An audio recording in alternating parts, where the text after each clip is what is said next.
Então, boa noite. Hoje nós vamos ver uma aula bem prática a respeito de territorialização, classificação de risco familiar e visitas domiciliares. Como deveria funcionar na atenção básica, tá? Então, a gente vai ver através de interpretações numéricas como isso deve acontecer. Então, a primeira dúvida quando o pessoal questiona é a respeito de quantidade de residências, quantidade de casas que o agente comunitário deve ter, quantidade de visitas por dia, são as perguntas mais frequentes que a gente tem.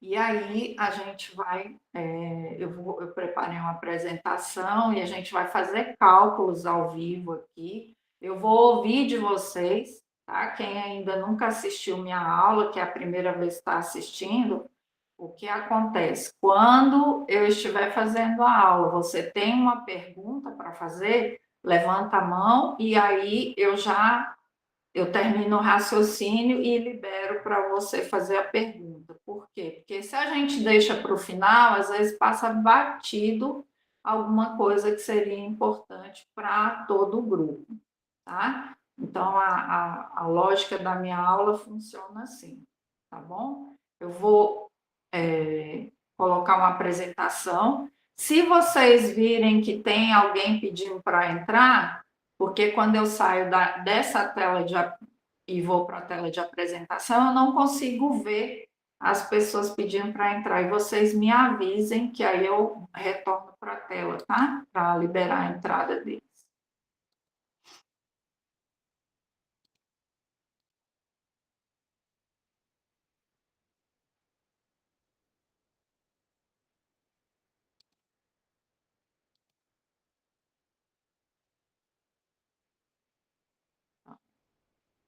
Eu vou colocar no modelo apresentar.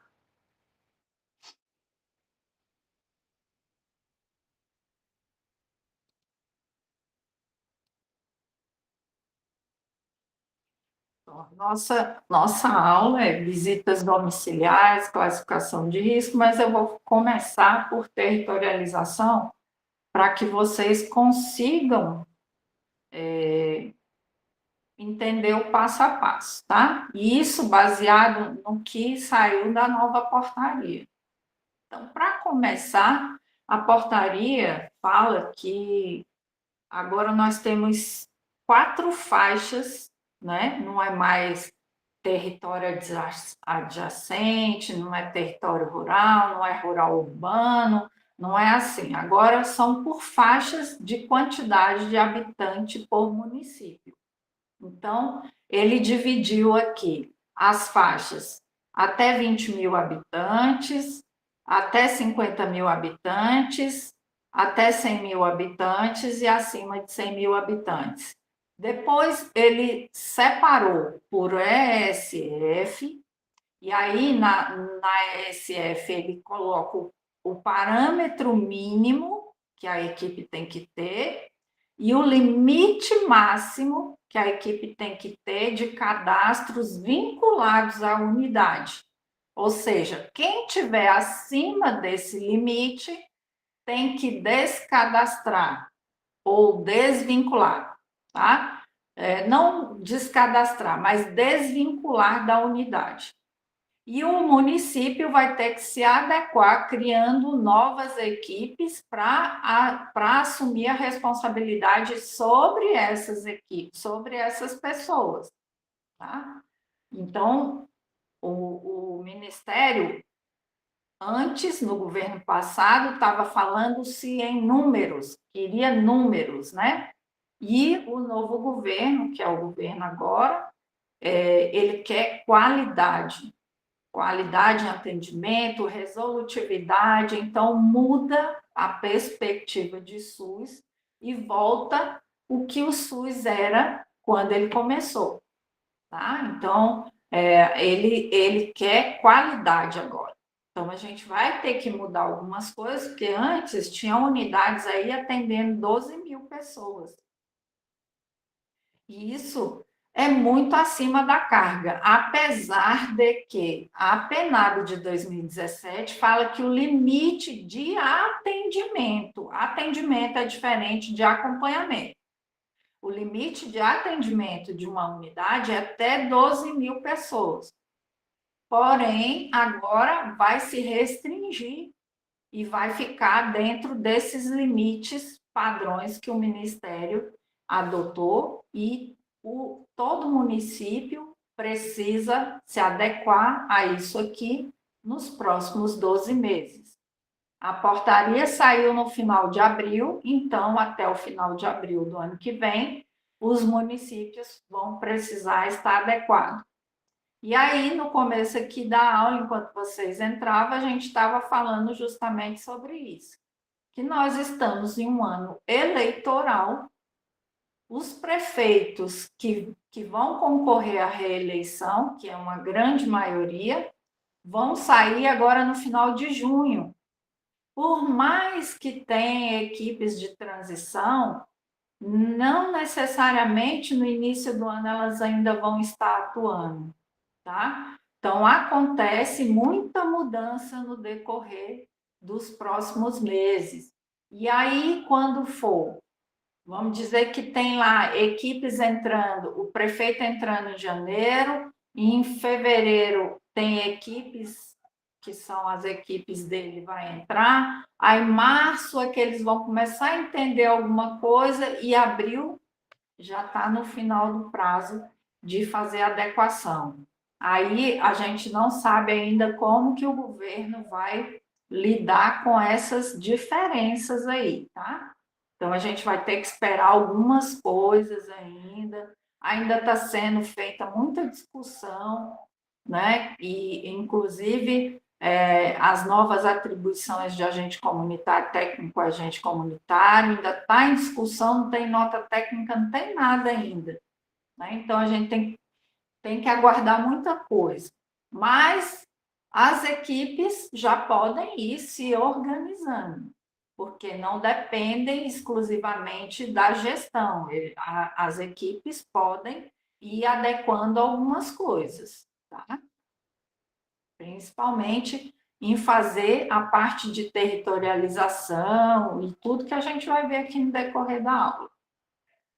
Então, voltando aqui nas estruturas que o governo definiu, ele incluiu as EAPs de 30 horas, tá? E aí ela também tem os parâmetros de vinculação e os limites máximos, e as equipes de EAP de 20 horas. A mesma coisa. Aí, o que pode acontecer? Governos novos não entendem que EAP não tem acompanhamento de agente comunitário. Sim, Tânia, pode perguntar. Ô, Márcia, essa EAP, ela pode entrar, tipo, a gente ultrapassou o limite máximo. Aí essa equipe pode entrar para pegar os descredenciados da gente, no caso? Pode sim. Só que o que acontece? As EAPs, elas sempre vão ser o suporte para as equipes. Mas vai chegar um momento que essas EAPs vão ter que se transformar em ESFs também. Por quê? Porque quando a gente começa a tratar de acompanhamento de saúde, precisa de estar vinculado ao agente comunitário. E nas EAPs não é autorizado o vínculo de agente comunitário. Então, com o tempo, por exemplo, numa equipe de ESF, não pode ter duas EAPs. Tá? Mas se o prefeito subentender que essa EAP é mais lucrativo para ele por não ter agente comunitário, e ele passar a só adaptar essas EAPs. Aí é que tá, porque o Ministério, quando ele criou essa nova portaria, ele está deixando bem claro lá que o objetivo dele é ter ESF. Entendeu?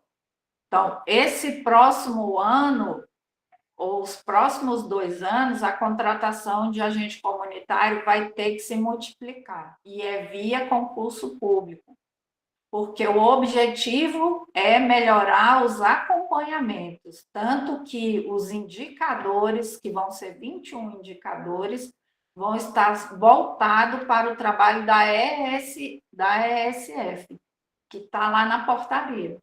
As EAPs são unidades de suporte, tipo assim, SF trabalha durante o dia e as EAPs vão ampliar o horário de atendimento para aquelas famílias em que as pessoas trabalham. E aí ela vai dar suporte para as ESFs.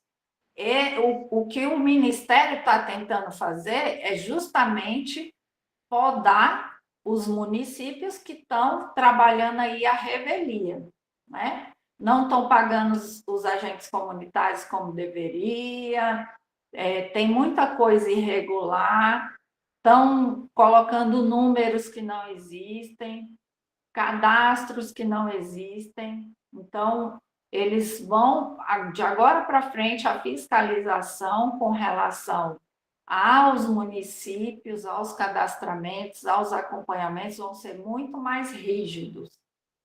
E os agentes comunitários que não têm o hábito de lançar suas produções também vão correr risco de entrar num PAD, que é um processo administrativo que pode até levar à perda do seu cargo.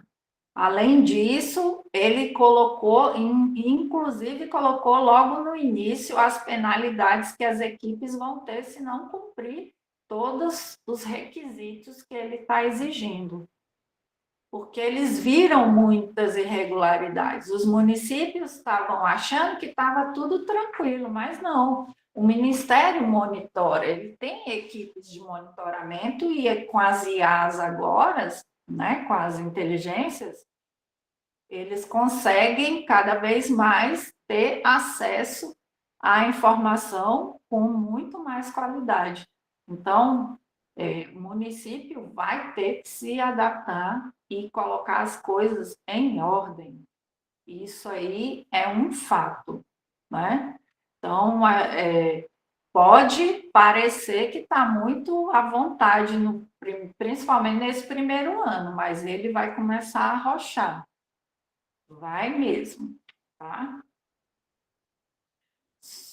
Alguém levantou a mão aí, Raíza. Pode perguntar, Raíza. Márcia, só explica melhor para mim o que é a EAP, porque eu acho que no meu município a gente não tem. Tá. EAP é uma unidade básica, só que ela não tem agente comunitário de saúde. Então, só funciona o médico, o enfermeiro, um técnico e o recepcionista. Só esses 4 funcionários que tem na EAP, tá? E aí ela funciona, geralmente ela funciona em horários para ampliar o horário de atendimento. Aqui no nosso município foi colocado assim, elas iniciam o trabalho às 3 da tarde e fecha a unidade às 10 da noite. Então, elas trabalham nesse período, né? E aí os médicos podem atuar com 30 horas ou com 20 horas, tá? E vai depender de como que é o público do município, que eles vão poder adequar. Então, ela serve de suporte para a ESF. Ela vai ter lá uma quantidade de pessoas vinculadas àquela unidade, que vai ter os acompanhamentos, mas ela também serve de suporte para a ESF daquelas pessoas que trabalham e não conseguem ter o atendimento durante o dia por conta do seu trabalho. Ah, nós temos então aqui, tem uma unidade, só que ela começa 2 e termina 7 da noite. Então ela não consegue abranger ainda da maneira correta, né, que é para ser. Foi implementado, eu acho que no final do ano passado, foi no início desse ano. Essa sua aí é de 20 horas, então. tá? Mas aí depende muito de como os gestores estão vendo ou analisando os dados do município para poder ir adequando essas equipes. Aqui no nosso município, nós temos 22 atuando até o momento, né? Nós tivemos um concurso público que encerrou no mês passado, então, assim, já vão contratar os agentes, porque o Ministério já está cobrando por conta de um volume muito grande que nós temos. Nós só cobrimos uma área de 30% do nosso município. Então, tá se ampliando, só que eles já estão fazendo ampliação através da ESF, que é o que o Ministério está pedindo, tá? Então, tem que ter. Aqui nós temos prédios ou unidades, né, que atuam 2 unidades e mais 2 EAPs, que é o limite máximo também que é permitido de se ter, no máximo 4 equipes em um mesmo prédio, não pode ser mais do que isso. Nós temos aqui 2 ESFs e uma EAP, nós temos uma ESF e uma EAP, então, assim, a gente tem uma variedade, porque depende da região e dos bairros, né? E aí o gestor, ele tem que estar muito afinado, estudando bastante, entendendo de territorialização, principalmente. A territorialização, ela pode ser feita tanto pelo gestor, como também pela equipe da unidade. Quando o gestor define uma área total de atendimento daquela unidade. Agora, a equipe é que vai ajustar o seu território e passar para o gestor aquilo que é melhor de se trabalhar, tá? E aí a gente vai avançar aqui na nossa aula. Essa tabela aqui, eu já passei para vocês aí o material antecipado, a gente vai voltar algumas vezes aqui, tá? Porque como a gente vai trabalhar com cálculos. Então, os territórios, vamos entender o que é território, né? Os territórios, a melhor maneira de se calcular os territórios é olhando aquela tabela e adequando a faixa do seu município. Então, aqui eu peguei um município de uma faixa, da faixa 1 aqui, tá? Que o mínimo que ele tem de atendimento no ESF é 2.000 e o teto máximo de 3.000. Então, sempre que a gente for fazer cálculo, a gente deve utilizar o teto máximo. Não quer dizer que a gente tem que chegar no teto máximo. A gente tem que estar entre 2.000 e 3.000, tá? E nos acima de 100.000, entre 3.000 e 4.500. Vai depender de vários fatores para a gente chegar nisso aí. Então, aqui, como que eu peguei? A faixa 1, e aí essa fórmula vale para todas as faixas, tá? Você vai sempre pegar o teto máximo lá. Então, como que a gente calcula para entender e fazer com que o território seja o mais adequado? Você vai pegar a quantidade de pessoas lá da faixa, né? Aqui no caso são 3.000 pessoas. Dividir pela quantidade de ACS que tem na equipe. Então, eu peguei o limite máximo, que são 12, mas o limite mínimo de ACS por equipe de ESF são 4, tá? Havia um texto que falava que o limite mínimo, que a equipe mínima de ACS eram 6. Só que eu já procurei, eu acho que eles já fizeram alguma alteração e não achei mais esse texto. Então, hoje, o que vale? O limite mínimo são 4 ACS e o máximo são 12. Se tem 13, está irregular. Tem que ser vinculada a outra unidade e também isso vai depender do edital de contratação, do edital do concurso que foi feito, tá? Mas Regular são 12. Pegou a quantidade de pessoas do território, pegou a quantidade de ACS, vai dividir e vai dar um número de pessoas por ACS. Então, nessa faixa 1, o limite máximo de pessoas por ACS são 250 pessoas. Por que são 250 pessoas? Porque a gente está trabalhando no teto máximo de cadastros e vínculos. Então, se eu tenho 12, vão ser só 250 pessoas. Se exceder isso daqui, está errado. Mas e aí eu tenho menos ACS. Aí você vai pegar o teto máximo, que é 3.000, e dividir pela quantidade de ACS, aí sim aumenta o número de pessoas que aquele ACS vai ter que atender. Tá? Essa é uma maneira de calcular. Outra maneira de calcular é pegar a quantidade de pessoas por ESF, que o teto máximo 3.000, pegar o índice do IBGE de pessoa por habitação, que são 4 no Brasil, tá? Então, aí você vai pegar os 3.000, dividir por 4, aí vai dar 750 pessoas. Porém, se a gente pegar dessa maneira, fazer esse cálculo, a gente sabe que está excedendo em mais do que o dobro a quantidade de pessoas que deverão ser acompanhadas e vinculadas pela unidade. Então, isso aqui vai valer muito mais para um território de área urbana, tá? Aí a gente que a quantidade é maior. Então, numa faixa 1, não dá para calcular dessa maneira. Outra maneira de se calcular é quantidade de famílias pela quantidade de ACS, e aí a gente vai ter o número de famílias. Então, nessa faixa 1, eu peguei a quantidade de famílias, 750, dividi por 12 ACS, então cada ACS vai ter 63 famílias para ele acompanhar. Tá? Aí ele pode ter mais gente no território? Não. O que ele pode ter mais no território é terreno baldio,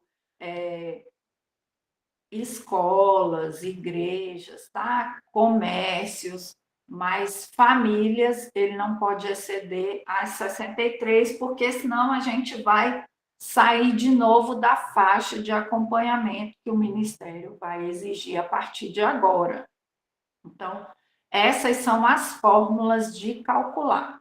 Tem alguém aí que está numa faixa que não é nenhuma dessa faixa 1 ou da faixa de urbana? Tem algum município que está na faixa 2 ou 3? Não? A faixa de Mossoró já expliquei na outra aula, né? Então, vamos dar sequência. A não sei que vocês queiram que eu faça o cálculo aqui na calculadora com vocês. Márcia, a Raíssa levantou a mão aí, ó. O meu município, ele tem uns 25 mil habitantes. Se quiser fazer com ele, 25, 27 mil, se não me engano. Então, você está na faixa 2, tá? Que o teto máximo é 3.750.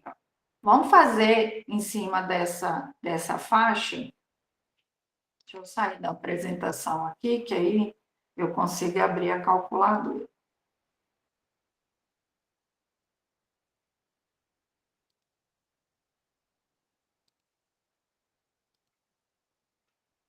Você vai me passando as quantidades. Márcia, mas agora no censo deu uma diminuída, agora ficou só em 24.300.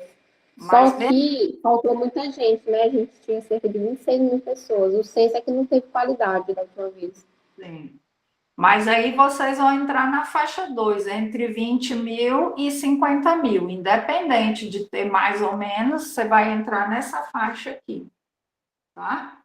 Então, é 3.750.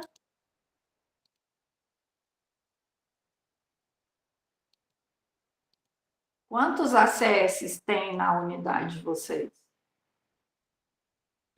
Na minha unidade, Isso. atualmente a gente está até com uma situação peculiar, porque a gente tem 2 ACS em um território. Porque ele está tipo de custódia, que ele foi retirado de uma outra unidade por um assunto particular e ficou com a gente. Ele conta como um acesso, porque eu acho que a produção é feita a partir do cadastro do outro. Então, está no cadastro de um só. Então, não conta. Isso, conta Então, não. vai contar onde está caindo a produção.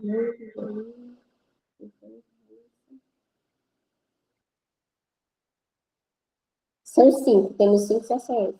Então, Eram nós vamos. 6 com outro. Tá, o dele não conta porque está caindo na produção do colega. Então, 3.750 vamos dividir por 5 ACS. Cada ACS tem que ter 750 pessoas para atender.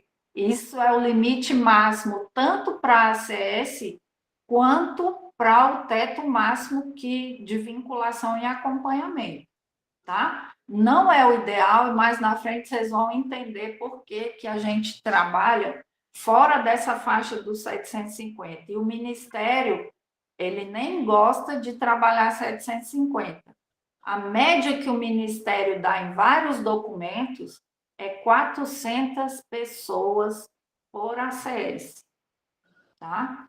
Em vários periódicos, na biblioteca mesmo do Ministério, tem muitos documentos falando em 400 pessoas. Mais na frente vocês vão entender o porquê. Então, o limite que vocês vão trabalhar é o limite que a lei permite, que é 750, tá? Não pode passar disso. Porém, se a gente trabalhar no limite mínimo, tá? Que é 2.500,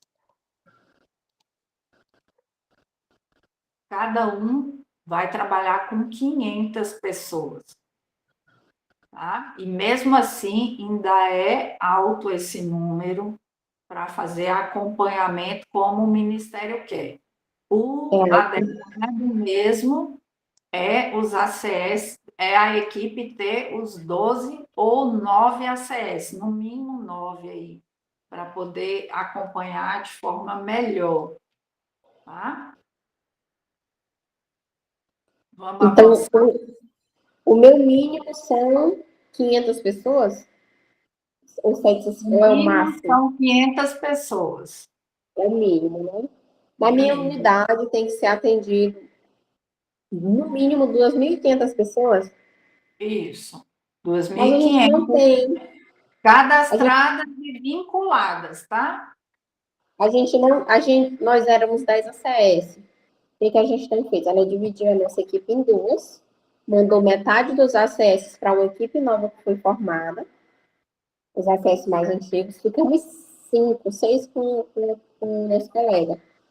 E agora a gente tem menos de 2.000 pessoas, 2.000 pessoas cadastradas. Pessoas ou famílias? Pessoas, né? Pessoas. A gente tem menos de 2.000. Deixa eu ver se eu acho bem aqui. Só um momento, deixa eu ver se eu acho o cálculo que eu fiz outro dia.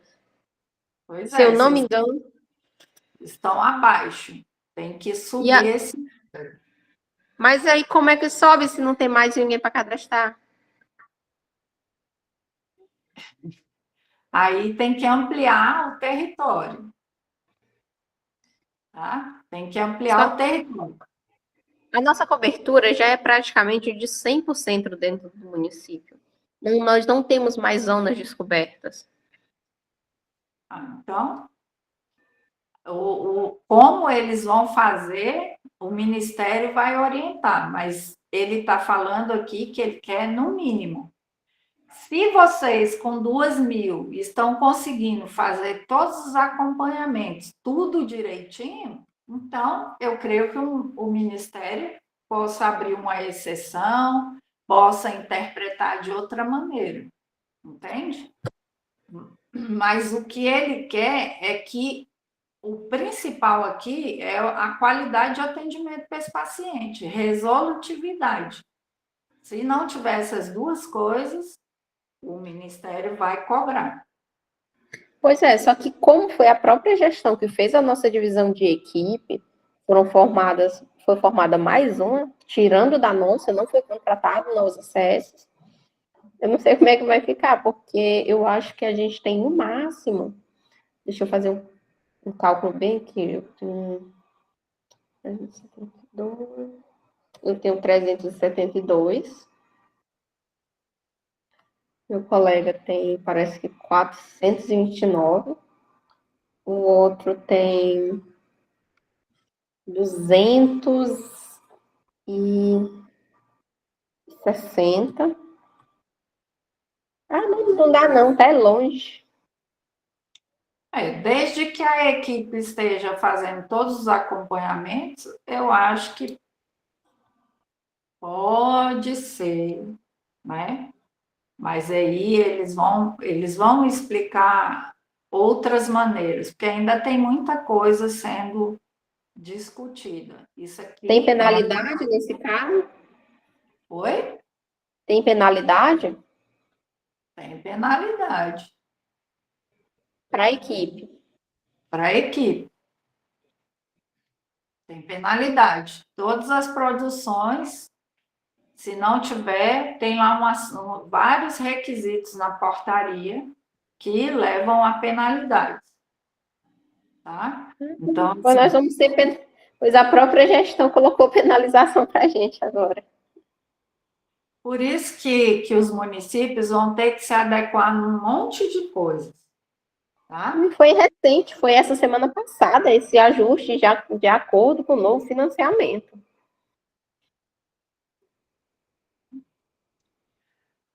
Talvez eles estejam analisando outros pontos, né? Mas até então aqui é o que a lei falou, o que está lá na portaria. O que eu ensino é o que está na portaria. Agora eles podem, que gestão, se ela tiver com o consultor direto do Ministério, talvez ela tenha conversado outras coisas que não estão dentro da lei. Tá? Não sei, porque o Então, nosso município como é município pequeno, pode acontecer algumas coisas por trás que a gente não tem conhecimento ainda. isso, que é interior do Maranhão, aí é que está no interior mesmo. Fale, Tânia. Ô, Márcia, no caso dela aí, como está recente, será que ele não já pegou a nova lei já e começou a trabalhar no município dela? Na verdade, eu acho isso meio difícil, viu? Eu acho difícil porque ainda não, pelo menos aqui no nosso município, eu tenho colegas que trabalham na gestão, não teve nenhum tipo de treinamento ainda, eles estão por fora da maioria das coisas, até porque ainda tem algumas coisas sendo discutidas no próprio Ministério, tá? Ainda não saiu nota técnica para quase nada. Só foi desenvolvido como que tem que ser. Ponto. Aí, os meandros, a nota técnica, como que deve ser, com os mínimos detalhes, ainda não saiu. Então, a gente olha como educadora e como intérprete da lei, eu vou interpretar o que a lei diz. Tá? Aí a adequação, cada município vai ver a sua realidade. Porém, tudo aquilo que está fora da lei, eu tenho entendimento de que vai ter que ter um ajuste futuro. Tem 12 meses para o município se adequar ao que o Ministério quer. Talvez o Ministério tenha sentado com a equipe deles, visto alguns pontos e falar, não, aqui você vai trabalhando até tal ponto e depois vai ter que mudar. Entendeu? Então, essas conversas por trás, elas são para ajuste. Então, às vezes, começa assim, para que a equipe, como sendo uma equipe menor, é mais fácil de treinar, é mais fácil de adequar algumas coisas, né? Então, tem vários fatores, como eu disse, tem vários fatores. Vocês vão entender mais coisa quando a gente for avançando na aula. Pois obrigado, Márcia. Mas a gente tá em média, no máximo, 1.700 pessoas na nossa equipe agora.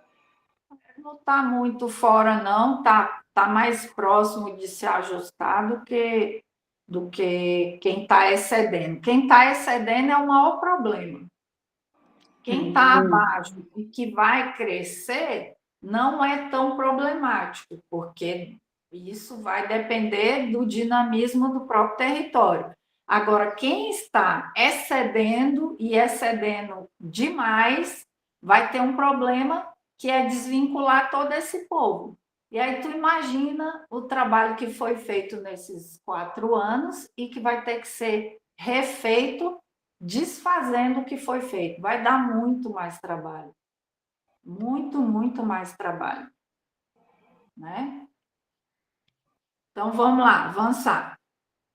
Deu para entender aí a questão dos cálculos, né? Ainda tem alguma dúvida?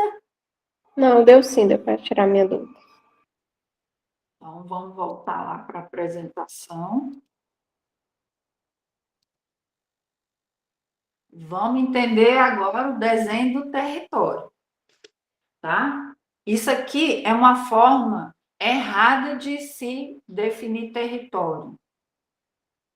Primeiro, a unidade está bem aqui, beleza, sem problema, ela está no meio, ou ela tem que ficar no meio, ou ela tem que ficar na ponta, mas ela tem que estar em um lugar onde a dispersão seja para um lado, para o outro, ou em círculo, tá?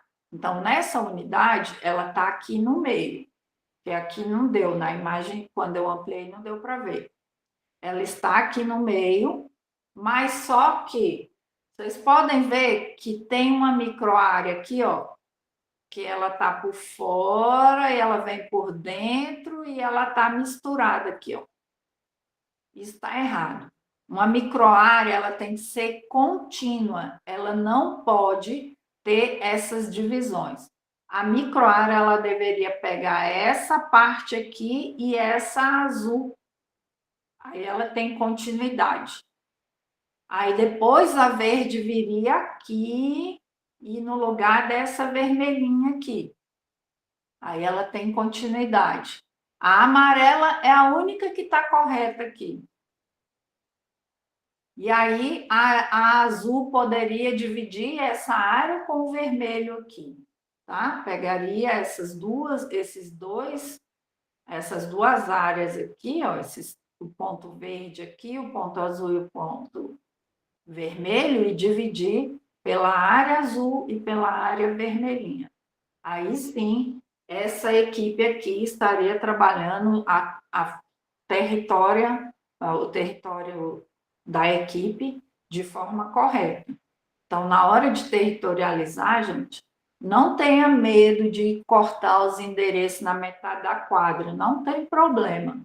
O que precisa é ter continuidade daquele ACS. Você imagina esse ACS fazendo visita. Ele vem, faz visita disso aqui, aí depois ele vai começar a visita daqui, depois ele vem para cá. Tá uma bagunça isso aqui. Isso aqui é errado. Lembrar que sempre na hora de territorializar tem que ter uma continuidade das ruas para o ACS ter um trabalho mais adequado. O meu é desse jeito, totalmente bagunçado. É muito, tá vendo aqui, ó, o vermelho? Ele trabalhou aqui, pertinho da unidade. Depois, na metade do mês, ele tem que fazer lá longe da unidade.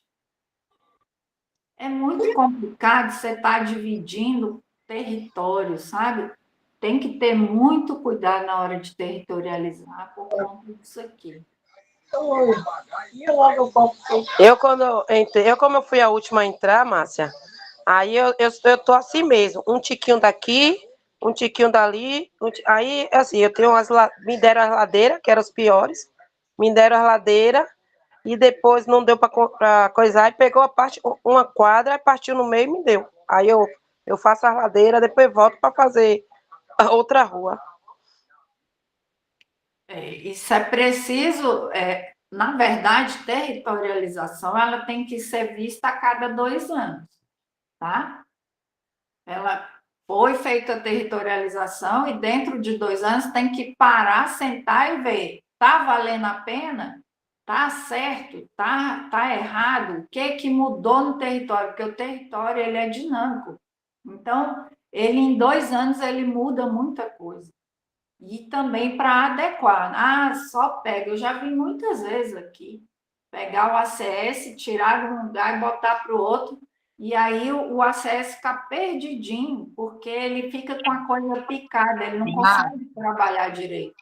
Fale, Sânia. Mas, mas olhando para esse negócio aí, pro desenho, a melhor parte, você sabe, né? O quanto eu sofri.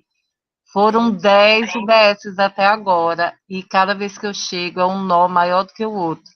Porque quando a gente chega, antes de eu ir, eu já disse a você, eu olho, penso, né? Faço todo aquele mapa na minha cabeça, né? Faço tudo direito. Aí eu chego com a explicação bem bonita, bem preparada. Aí vem a chuva de problema. Primeiro, porque às vezes o Axis ele não quer abrir mão de uma ruazinha.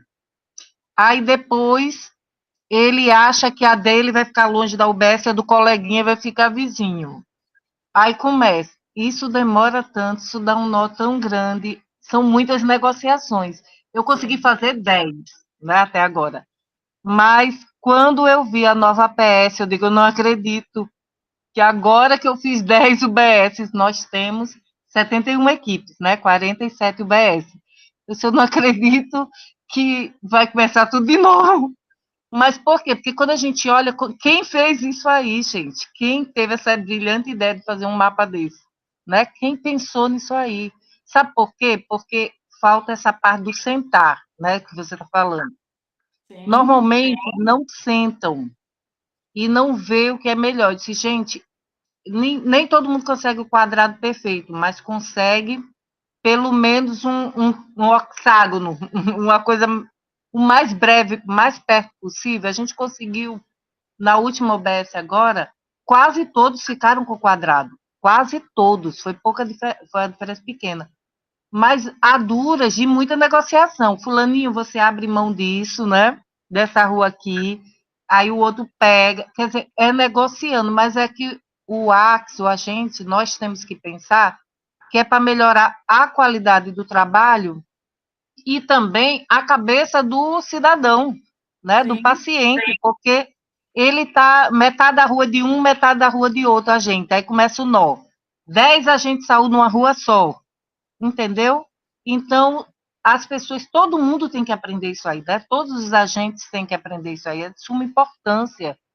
Eu hoje, né, declaro na minha vida que isso é muito importante, porque até eu aprender com você, né, até eu apanhar bastante para fazer, é que eu vi a importância, e eu era tão feliz que o meu era um quadrado, né? Minha área era um quadrado. Lembra, minha área era fácil de trabalhar, porque era um quadrado. Então, que todos possam aprender. Seria muito importante o interesse, né, de cada agente, das pessoas quererem aprender, porque melhora muito o trabalho.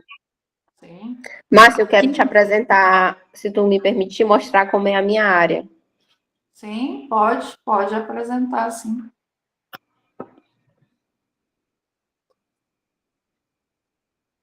Peraí, deixa eu ver. Não dá de eu virar a câmera? Como é que eu viro a câmera? Eu quero mostrar. Não vai dar, né, de eu virar? Deixa eu ver. Você está no celular ou no computador? Tô no celular. Ah, consegui, achei. Ó, minha área é desse jeito aqui, ó. E minha área começa bem aqui. Aí eu pego essa avenida, entro nessa rua aqui inteira, que é meu. Aí eu atravesso a BR, passo. Aí eu venho para essa rua. Aí eu venho aqui nessa avenida até aqui. Aí pego essa rua, essa daqui, essa, ó, como é que é a minha área. E a unidade é aqui. Meu Deus. E do lado de cada BR não tem nenhuma unidade? Não, porque aqui eu tenho 120 famílias, aí eu pego esse pedaço. Aqui é a unidade, aí daqui para cima tem outra parte. Isso aqui era do curso que a gente fez o mapeamento. Então é muito bagunçado. Agora que eu tô percebendo, porque realmente fica bagunçada a área. Aí, ó, essa rua daqui para cá já inicia do meu colega, né? Aí ele vai, aí pega uma avenida enorme, aí depois pega um bairro novo, aí pega uma entrada de um interior. É bem complexo. É, territorializar não é fácil. A Sânia está vendo aí como é que funciona. Aqui, quando a gente começou em 2016 a fazer, que nós fizemos a primeira territorialização, deu muita briga, muita confusão, unidade que estava com áreas que eram da nossa unidade, e aí os ACS não queriam aceitar. A minha área mesmo, ela é mais distante da unidade e tem uma colega que tem uma área mais distante. Como que a gente resolveu esse problema? Nós fizemos um sorteio dentro da equipe de quem ficaria com as áreas longe. E aí depois fizemos outro sorteio de quem ia ficar com cada das 3 áreas que eram as mais longe. Né? Então, assim, nós fizemos um processo um pouco longo, acho que nós levamos uns 2 a 3 meses para definir tudo isso aí, porque tinha essa questão de apego, né? O apego pela área, porque não quer cadastrar de novo. De cara, eu já falei, não, eu quero ficar na área mais longe, até porque a minha residência era naquela área. E eu antes trabalhava dentro do mais próximo da unidade, mas eu preferia, como tinha que ampliar, eu preferi pegar uma área que estava lá dentro, pertinho da minha casa até. E assim, todas essas negociações, elas são difíceis mesmo até todo mundo entender que precisa, fica melhor, cada um vai trabalhar de uma forma mais tranquila, o paciente também ele vai ter uma afinidade melhor com a gente, porque ele está vendo ali, em vez de estar vendo tanta gente transitar naquela área, você vai criar o vínculo mesmo, né, por conta disso, porque antes, em áreas assim igual a sua, Raíssa, se o paciente vê o outro colega seu, ele vai começar a falar com o outro colega, e aí daqui a pouco vai dar conflito, porque o paciente não quer mais ser atendido por aquele ACS, quer ser atendido por outro ACS e vira aquela confusão. Então, por isso é importante delimitar da melhor maneira possível e de mais continuidade as áreas, que aí fica tudo mais fácil de trabalhar. A gente cansa até muito menos, mesmo que a área seja longe, mas você sabe que você vai começar ali e terminar lá naquele outro ponto, que vai ter uma continuidade, não como está a sua. Você está num lado da BR, depois você vai ter que ir para o outro lado da BR. Não tem lógica nenhuma isso aí, né? Você deveria estar trabalhando seu território inteiro em um único lado da BR e o outro colega naquele lado lá, o outro lado da BR. Então, tem que ter a gestão precisa trabalhar melhor esse processo de territorialização. E aqui eu tenho uma unidade, ó, que ela está toda certinha, tá? Ela está toda correta. Ó. Aqui tem uma continuidade, ó. Você pode ver que o ACS ele começa e aí para completar essa área dele, ele pegou um pedacinho do colega aqui, ó. Mas ele tem uma continuidade. Essa daqui é a mesma coisa, ele pegou toda essa área aqui e aqui tem uns pedacinhos do outro, mas por quê? Porque tinha que fazer algum ajuste, tá?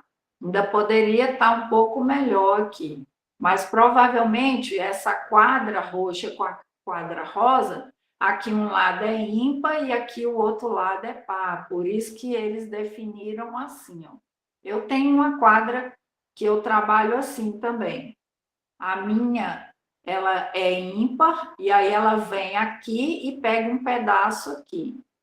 Enquanto a da outra colega, ela vem de lá para cá e pega essa rua de travessa. Então, eu pego uma rua de travessa e ela pega outra rua de travessa.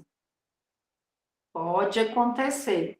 Então, mas de qualquer maneira, você tem uma continuidade. Porque já pensou eu pegar aqui os pares e depois entrar nos ímpares?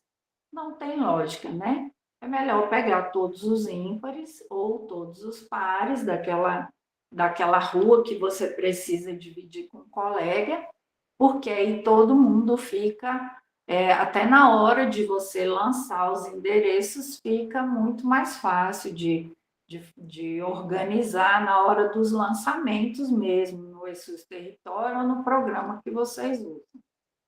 E aí aqui, ó, tem continuidade também. Aí aqui, o outro colega, porque os bairros têm áreas muito cortadinhas, mas aqui você vê que tem um grupo bem cheinho. O azul a mesma coisa, o verde a mesma coisa. Só esse pedacinho do verde aqui, que eu acho que não é de uma microárea, eu acho que é um campo de futebol, tá? Porque tá tão perfeito aqui a colocação que eu acho que aqui é uma área verde, tá? Não é uma microárea, não. Mas essa é a forma correta. Aqui tem até, ó, a indicação de uma outra unidade de saúde, ó, e aí ela vai também, o território dela é a partir dessa aqui, ó, tá? Aqui tem uma linha de trem e deve ter uma outra unidade desse outro lado aqui. Então, essa, sim, é uma maneira correta de se fazer territorialização de uma unidade de saúde, tá? A unidade deles está bem aqui, ó, perto desse campo de futebol. Então, ele não está no centro, provavelmente não tinha uma área de centro, mas ele não deixa de estar central. Ele está num ponto do canto, mas ele está dividido o território para um lado e para o outro e para frente, tá? Essa divisão aqui está muito boa, está bem perfeitinha, tá? Então, é o ideal de se fazer na hora de dividir os territórios. E aí vamos falar um pouco de classificação de risco familiar, né? Que foi lá a nossa aula que eu fiquei de trazer para vocês uma outra maneira.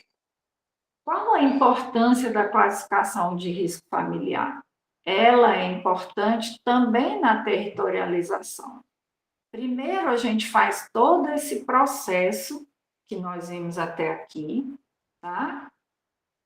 De dividir, de interpretar primeiro como que vai ter, quantas famílias vão ter cada CS, quantas pessoas no mínimo cada um vai ter, e a divisão, né, do território.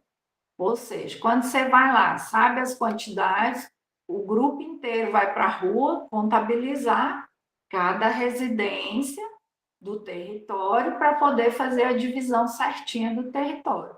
Fez tudo isso aí nós entramos na segunda etapa, na terceira etapa, que é a classificação de risco. Depois que cadastrou todo mundo lá do território, que fez a divisão, que marcou os territórios, que fez o cadastramento, aí a gente senta de novo e vai fazer classificação de risco familiar através dessas sentinelas aqui, da escala de Coelho-Savassi, né? Que aí ele vai adotando lá as sentinelas com os scores, que a gente vai contabilizar e vamos ver qual o nível de prioridade que essas famílias vão ter. Vamos lá. No cadastro territorial, as sentinelas, elas estão marcadas aqui, ó, pela quantidade de número de morador e cômodo, pelas condições de saneamento básico, né? Que é o abastecimento de água, a coleta de lixo, o escoamento de esgoto, né? Então, esse se tem água filtrada ou não. E aí, como que a gente calcula baixo índice?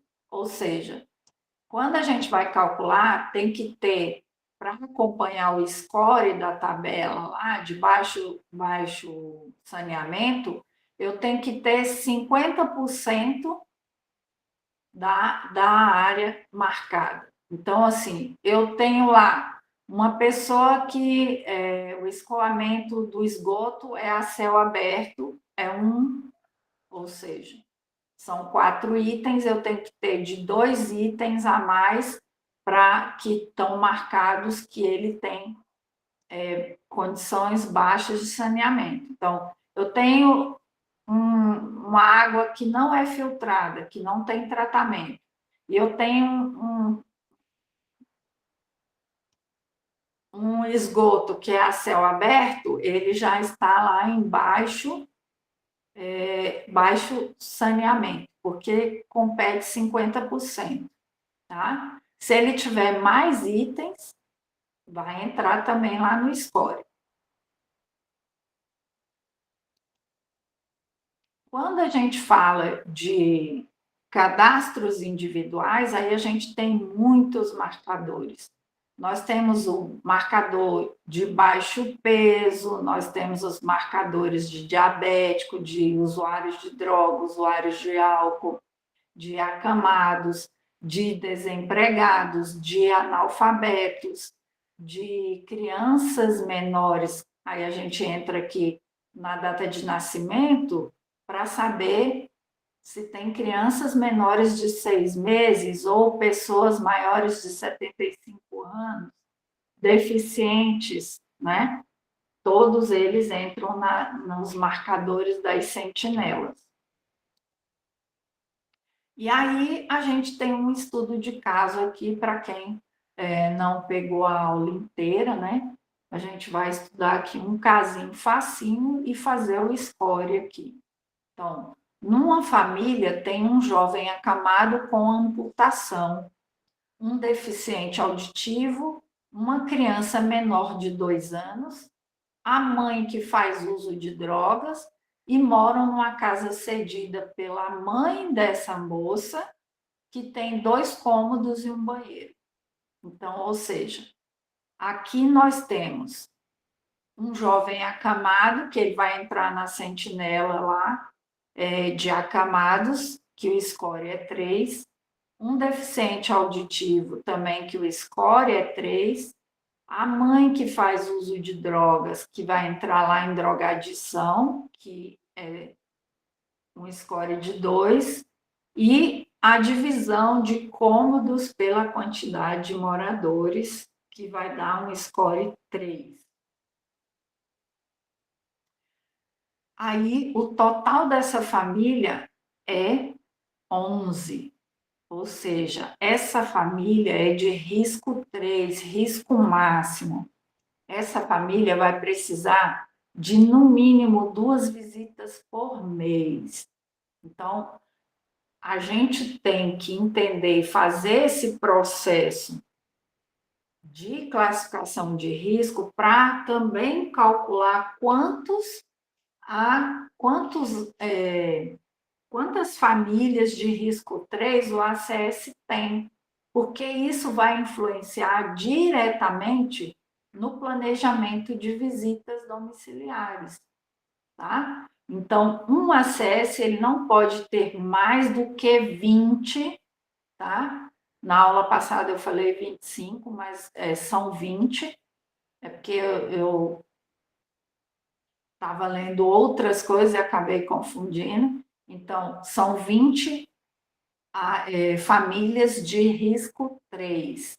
Eu coloquei para vocês aí, também disponibilizei para vocês, de onde é que eu tirei as informações, tá? E aí a gente não vai usar só a informação daquele documento, a gente vai usar a informação por completo, do processo inteiro.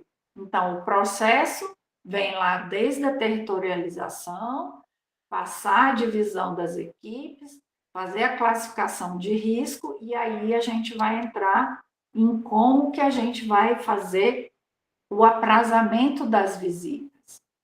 Como que a gente vai entender quantas visitas um ACS tem capacidade de fazer, tá? Então, o ACS, ele não consegue ter mais do que 180 famílias acompanhando. Por quê? Porque a gente tem lá na legislação, quando a gente vai fazer os cálculos, e baseado lá naquele primeiro cálculo, a gente tem que calcular, e aqui é um número máximo, tá? Que é o número da área urbana, que são 188 famílias. Por que que esse número é importante? Que é o limite máximo que um ACS pode acompanhar, que vai dar mais ou menos, vai dar 750 pessoas em função de que o número de habitantes o número de pessoas por habitação é 4. Quando você multiplica os 188 por 4, vai dar 750, tá? E aí a gente começa a dividir esse quadro de visita de várias formas. E cada forma vai ter uma consequência, e que é isso que o Ministério vai ter que ensinar e passar para todas as equipes. Então, vamos lá. O ACS, ele vai ter no máximo, pode ter no máximo 20 famílias de risco 3. Por quê? Porque ele tem que visitar essas famílias 2 vezes no mês, a cada 15 dias. A fonte que eu peguei é da Renata Casagrande, e aí depois ela fez um mestrado e ela melhorou esse primeiro quadro aqui, tá? Por quê? Porque nesse primeiro quadro ela falava que as visitas que ela calculou aqui foi com 30 minutos. A gente não consegue fazer visita com 30 minutos. Algumas famílias, claro que a gente vai conseguir fazer com 30 até menos. Mas uma família de risco 3, uma família de risco 2, a gente não consegue fazer uma visita com menos de 45 minutos. E aí, a gente faz um comparativo, tá? Principalmente eu faço esse comparativo, e quando alguém me questiona a questão que eu estou ensinando aqui, eu comparo assim. É bem facinho de você quebrar um gestor quando você pega essa comparação. Um médico, ele atende uma única pessoa na unidade de saúde, uma única pessoa com 20 a 30 minutos, certo? A orientação é essa, para ele atender entre 20 e 30 minutos. Eu, como ACS, quando eu vou numa casa, eu não atendo só uma pessoa, eu atendo uma família inteira. E a família pode ter 10 pessoas, pode ter 5, pode ter 2. Então, eu não consigo saber sobre cada pessoa em menos de 45 minutos. Por quê? Porque eu tenho que perguntar para aquela pessoa responsável sobre todos os membros daquela família. Então, é impossível você fazer uma visita de 30 minutos, conforme o Ministério quer, que é você trazer qualidade nas informações, qualidade e equidade nos atendimentos. Tá? Então, aqui ela mudou depois no mestrado, ela fez o mestrado e mudou isso aqui, viu que a capacidade realmente não dá para ser feita em 30 minutos. Em se comparando com o horário que um médico atende, a gente também tem que adequar ao nosso horário de atendimento nas residências. Sem falar que a gente ainda tem o deslocamento da nossa de chegar na unidade e ir até a nossa microárea. Então, a gente tem o deslocamento. Ainda tem unidades que faz o ACS voltar para assinar no meio-dia, depois do almoço e no final da tarde. O que vai cada vez mais inviabilizando a questão da quantidade de visitas.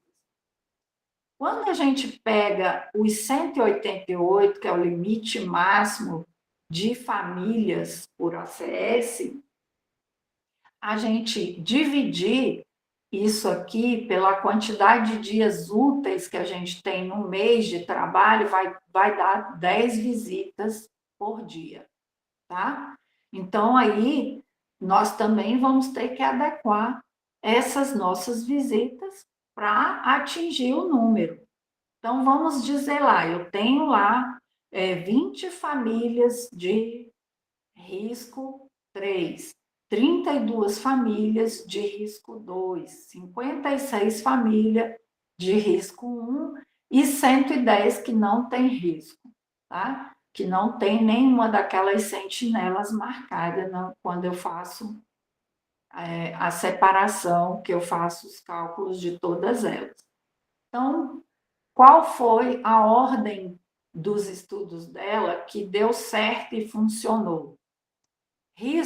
Famílias que não têm risco, elas podem ser visitadas, e o Ministério, tem um documento do Ministério, é porque eu perdi, mas eu vou encontrar ele de novo e vou disponibilizar para vocês, que ele fala sobre 45 dias, tá? Ela que estendeu para 60 dias. Por que ela estendeu para 60 dias? Por conta de quando a gente for lançar lá no calendário, vocês vão entender que vai ter famílias que eu só vou conseguir visitar entre 60 dias, entre 45 a 60 dias. E aí vocês vão entender mais na frente. Risco 1, obrigatoriamente, eu tenho que visitar. Risco 1 e 2, eu tenho que fazer uma visita por mês, tá? A cada 30 dias eu tenho que visitar o risco 1 e o risco 2, porque eles têm uma sentinela, ou seja, eles têm um fator de indicador, né? Dos indicadores de saúde. Então, eu tenho que obrigatoriamente visitar pelo menos uma vez por mês essa faixa aqui. E o risco 3, que eu tenho que visitar aqui até a cada 15 dias. Então, vamos lá. Entender aqui. Tá complicado ou tá dando para vocês entenderem aí?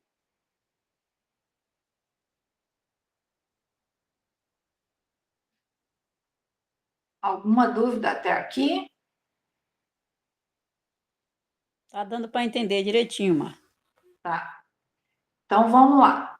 Se eu tenho 20 famílias de risco 3, eu vou ter que fazer 40 visitas, concorda?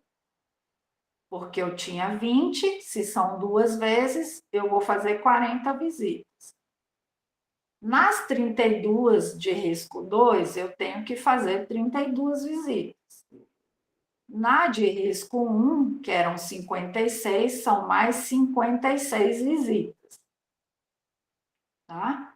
E aí, o que eu faço com o restante? Eu tenho 110 e eu não consigo fazer essas 110 visitas.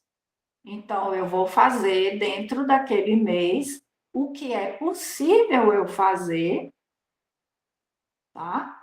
As 60 aqui, para me dar o número de 188, e isso aqui, gente, vocês vão adequando naquela tabela lá, tá? Na primeira tabela, quando vocês fizerem o cálculo lá de quantidade de ACS, as quantidades de visita, a quantidade de visita é 10 por dia. Vocês vão adequar esses números lá naquela tabela dos seus cadastros que o Ministério definiu. O que mais dá problema é justamente as áreas urbanas da faixa acima de 100 mil, que aí a gente fica com áreas muito apertadas na questão de visitas, tá? Então, aqui, de risco zero, eu vou conseguir fazer 60 visitas, a princípio, tá? Aqui eu fiz um aprazamento baseado na minha classificação de risco familiar. Agora, vamos ver como é a nossa realidade, né? Porque isso aqui é bonitinho, mas ainda vai ter outras adequações. Vocês estão vendo que a vida de ACS não é fácil. A gente começa, o gestor, ele entende só lá na primeira tabela. Ele precisa entender esses outros processos aqui. E aí, como que a gente faz para ele entender? É a gente fazendo todos esses documentos e mostrando para ele no final como que funciona. Porque se a gente não documentar, eles vão estar sempre querendo mais. É normal do gestor querer mais, tá? Então, vamos lá. Coloquei aí para vocês um cronograma mensal. Isso aqui é muito importante, ajuda muito para vocês visualizarem esse processo que a gente fez aqui agora, dos aprazamentos de visita. Só que a gente tem mais fatores para as visitas. Primeira coisa, quando eu vou planejar a visita no meu mês, eu tenho que fazer essas perguntas. Pode ser que no município de vocês ainda tenham que acrescentar mais algumas perguntas. Aí, nós vamos falar aqui justamente das outras atribuições a partir desse momento aqui, tá? Então, vamos lá. Você tem que fazer essas perguntas aqui e vocês vão acrescentar o que tiver a mais aí no município de vocês. Quantos dias úteis tem o mês que você vai trabalhar? Então, eu peguei aqui o mês de junho, que é o próximo mês. O próximo mês nós temos 20 dias úteis, tá? Então, naquela tabela dos 188, ia dar certinho se eu pegasse só os 20 dias úteis, ia bater redondinho a quantidade de visitas dividida daquela forma. Só que nós temos outras atribuições, né? Então, aí vamos lá. A maioria das unidades tem umas escalas de plantão dentro da unidade, seja para digitar, seja para reuniões de hipertenso, de diabético, de educação física ou outras coisas, e principalmente a pesagem do Bolsa Família. Então, você vai pegar aquela sua escala e você vai colocar quantos dias você vai estar preso dentro da unidade sem poder fazer visita. Depois você vai ver, eu tenho visita domiciliar, eu vou marcar também quantos dias que eu vou fazer visita domiciliar com outro profissional. Porque quando você vai fazer visita domiciliar com médico ou enfermeiro, geralmente parte do seu dia vai estar voltado só para uma visita, né? Geralmente uma visita. Você vai no acamado, ele vai ver uma série de coisas, Então, essa visita é muito demorada, ela leva de 1h30, 1h40. O deslocamento de você com o médico. Tem município que tem que esperar o carro chegar para levar, porque o médico não quer ir no carro dele, o ACS não tem carro. Então, tem uma série de coisas que vai fazer com que essa visita seja cada vez mais demorada. Então, aqui eu já deixo aquele dia como um dia exclusivo para isso. Quantos dias você tem para trabalho administrativo? A lei diz que você tem que tirar 10% do seu tempo, né? Seja no mês, ou no dia, ou nas horas, para você fazer os lançamentos de cadastro, fazer marcação de consulta, transcrever relatório, preencher uma série de papelada que vocês estão acostumadas aí. Cada município tem lá, fora os que o Ministério nos dá, tem outros que cada município também pede. Então, nesses trabalhos administrativos, 10% de 20 dias são 2 dias.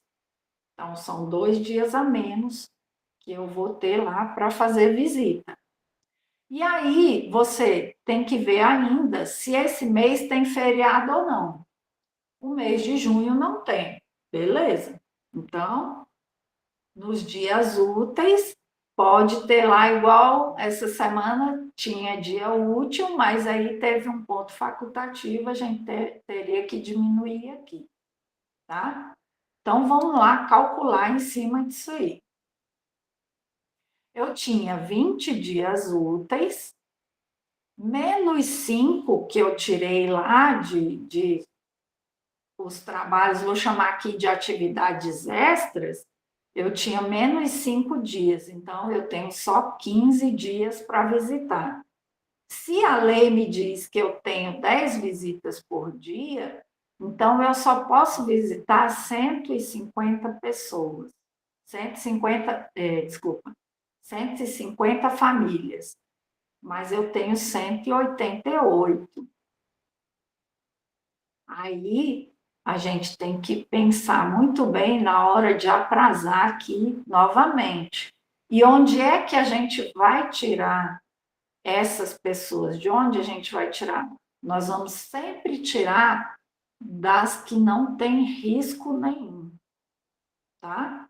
Então, eu vou voltar a tela aqui para a gente voltar com a calculadora de novo.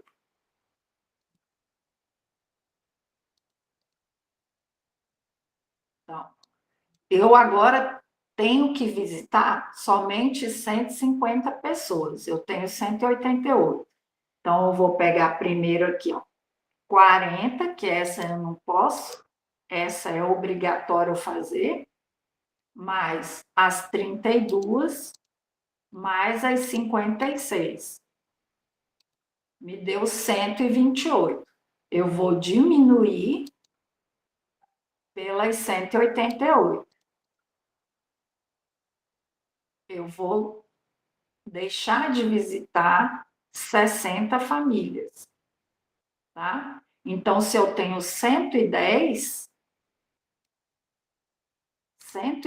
famílias de risco nenhum ou risco zero, menos 60, eu vou visitar apenas 50.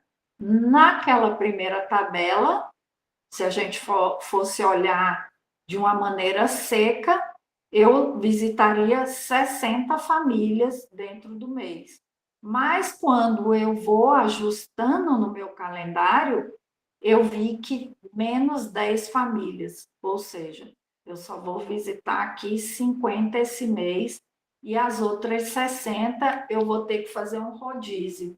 No próximo mês eu vou ter que adequar novamente, ver quantas eu vou poder visitar, aí o que eu vou fazer? Essas 50 que eu estou visitando em junho não serão visitadas em julho. Eu vou pegar desse grupo de 60 que sobrou e vou adequar de novo no próximo mês para ver quem que vai receber visita. E aí, o paciente chega lá na unidade e fala: tem 3 meses que eu não recebo visita do meu acesso. Aí a chefe vem e dá a catracada na gente. É assim ou não é? Né? Aí, por que que é importante vocês fazerem esse monitoramento da área de vocês? Porque quando um coordenador de equipe vier e falar com você uma coisa desse tipo, aí você tem tudo documentado. Eu realmente tenho 3 meses que eu não visito essa família, mas é por causa disso aqui. E aí, quanto mais documento você tiver da sua área, relatando as coisas de uma forma bem certinha, com base na lei, com base em estudos, com base em pesquisas, aí as pessoas vão entender o trabalho do agente comunitário. Não é à toa que nós temos o maior número de pesquisas da área da saúde são voltadas para o trabalho do ACS. Saiu numa revista de ciência que eu li há algum tempo, que o nosso trabalho ele é o mais pesquisado, ou seja, tem mais pessoas fazendo mestrado voltado para entender como é o processo de trabalho do agente comunitário, para tentar achar maneiras de ver como que a gente vai poder trabalhar melhor, porque os acessos estão adoecendo, e está adoecendo porque não tem o conhecimento do próprio processo de trabalho, porque a gente está acostumado até porque não existiam tantos estudos anteriormente, o município simplesmente vai te empurrando. Igual osso, tem colegas aqui que têm 1.500 famílias. Como que dá conta? Não dá conta, gente. Uma pessoa dessa, uma hora vai ter um infarto. E isso é real. Porque não tem condição. O gestor, ele começa a cobrar, mas ele não entende como é na ponta.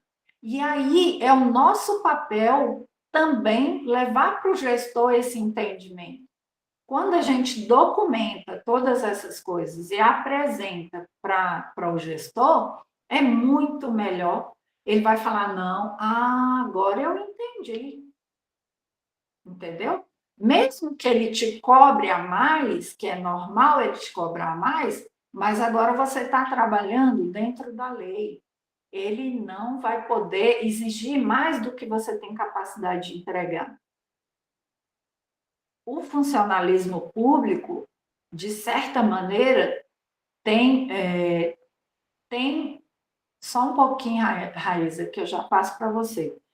O funcionalismo público tem muito disso, de que se jogam os funcionários, não dão capacitação, eles próprios não entendem os papéis que eles recebem quando leem os papéis. Tem muita gente boa, gente, tá? Eu não estou falando que não tem gestores maravilhosos, tanto é que nós temos muitos municípios que conseguiram os indicadores aí 100%, tá? Conseguiram índices muito altos. Por quê? Porque tem gestores comprometidos, mas não é a maioria. E aí a gente precisa também aprender a defender a nossa categoria. E como que a gente defende? Entendendo os nossos processos de trabalho, para que a gente trabalhe com mais tranquilidade, que a gente trabalhe sob menos pressão, né? E aí o conhecimento ele faz toda a diferença. Faz toda a diferença. Fale, Raíssa, que não deu tempo de eu ler a sua frase inteira. Eu digitei que é por isso que eu não consigo fazer todas as visitas. É impossível. Quando chega no dia 20 do mês, meu Deus, ainda falta tantas famílias, eu não consegui. Por quê? Mas eu visitei, só que não estava tendo essa planificação. Aí chega no final do mês, porque a cobrança aqui é 100% dentro do mês.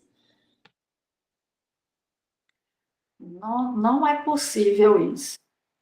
Então, mas o seu papel é de mostrar documentado que não é possível. E aí, os gestores vão te questionar muita coisa, porque aqui no meu município, eu sempre fui muito questionada. Hoje, não mais, tá? Hoje, não mais. Porque hoje, graças a Deus, eu tenho já uma credibilidade. Mas no início, eu fui colocada na cruz, para dizer a verdade. Hoje, até tem gente da gestão que é meu aluno. Então, assim, eles estão tentando entender. Eles têm menos tempo para ler, eu entendo também isso. Mas a gente também tem que buscar focar o que a gente precisa entender.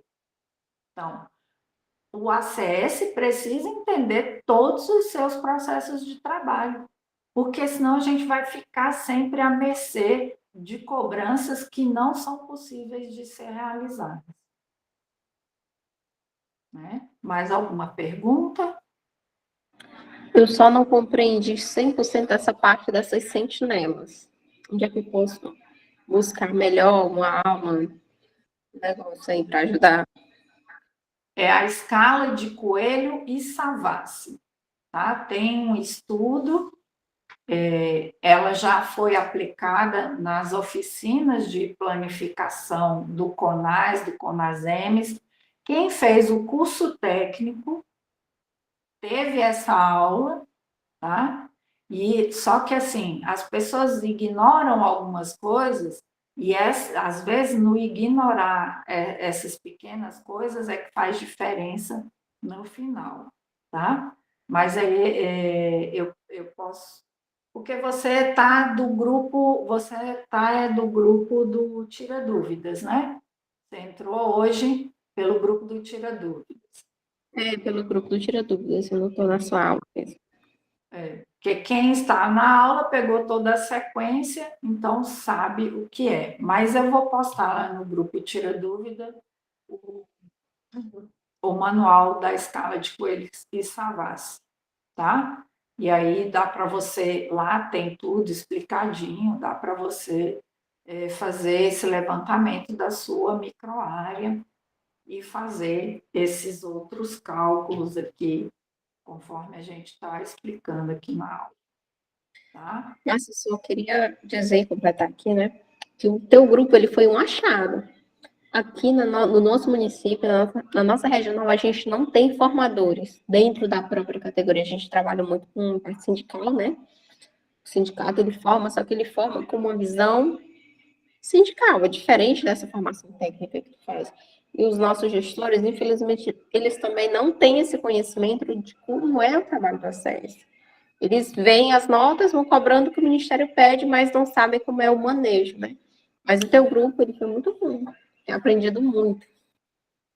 Que bom, eu fico feliz, porque o objetivo é esse trabalho de formiguinha mesmo.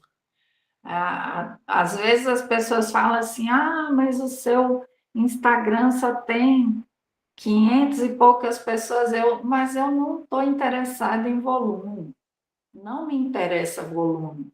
O que me interessa é que a informação chegue e faça diferença. Esse é o meu objetivo. Não, chegou longe, porque tu chegou no Maranhão, no interior do Maranhão. Tu é de onde mesmo, que eu não me lembro?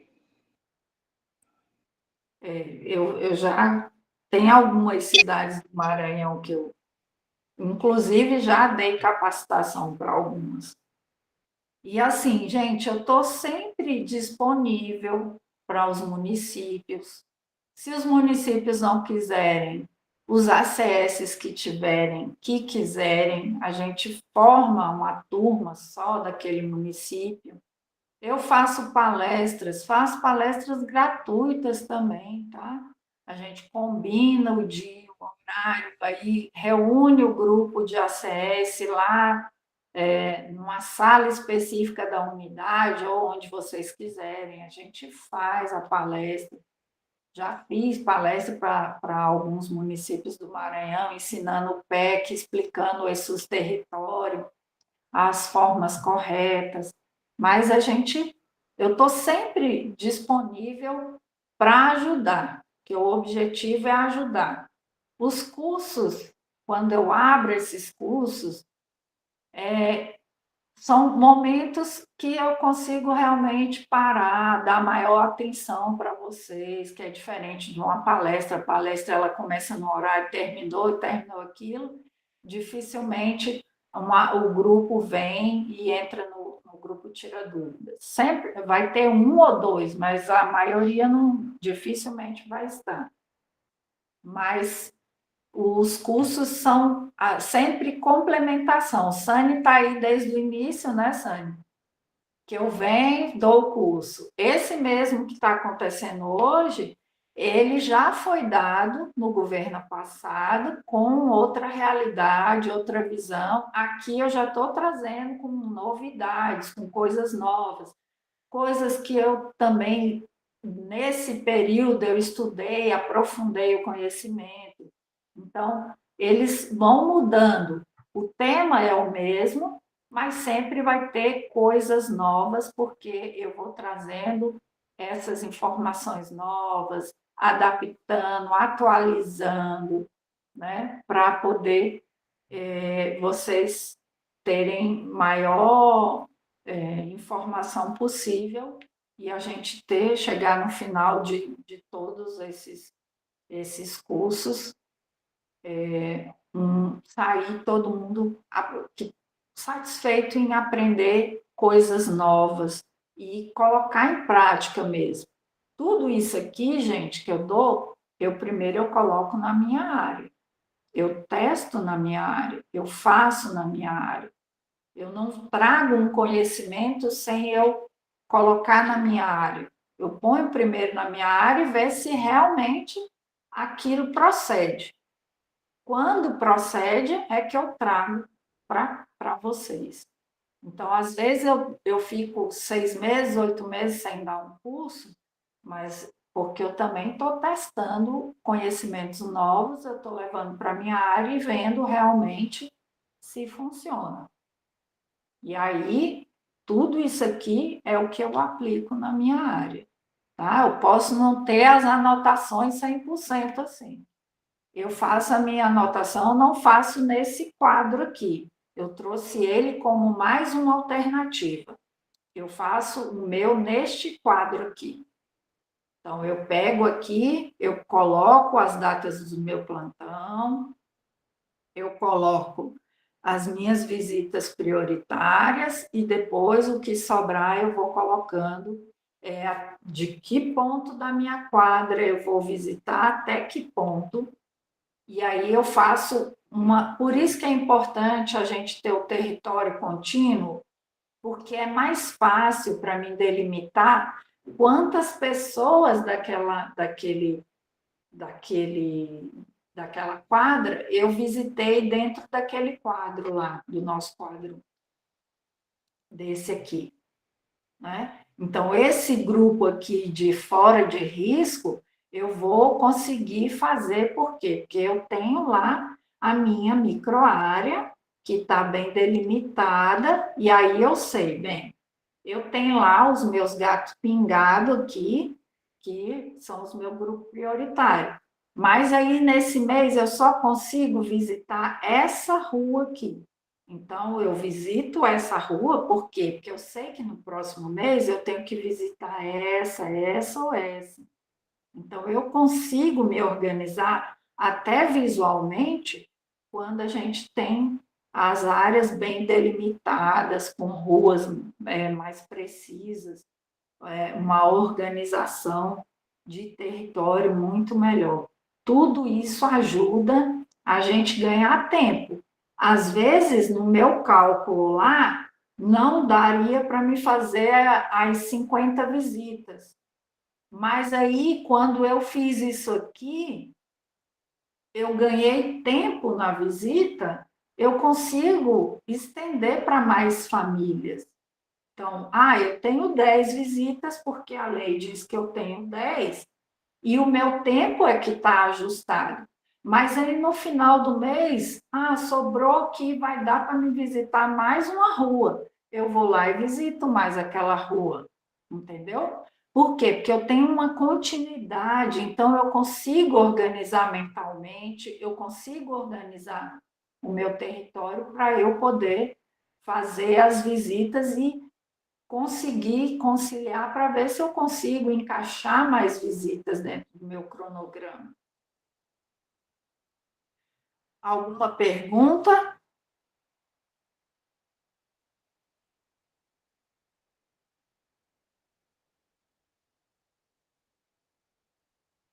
Não, ficou ótimo. Ficou melhor do que a outra, né, Sandra? Ficou muito dinâmica. É porque às vezes eu fico tentando achar a maneira mais adequada e muitas vezes na primeira aula eu não consigo me achar. E eu fico raciocinando, tentando achar formas para explicar melhor. Então, eu sempre gosto de. Eu deixo uma margem para a gente ter aulas extras para poder eu tentar ajustar algumas coisas, né? Que não é fácil você tentar colocar todo o conteúdo de uma forma mais dinâmica. Mas que bom que agora deu certo. Então, no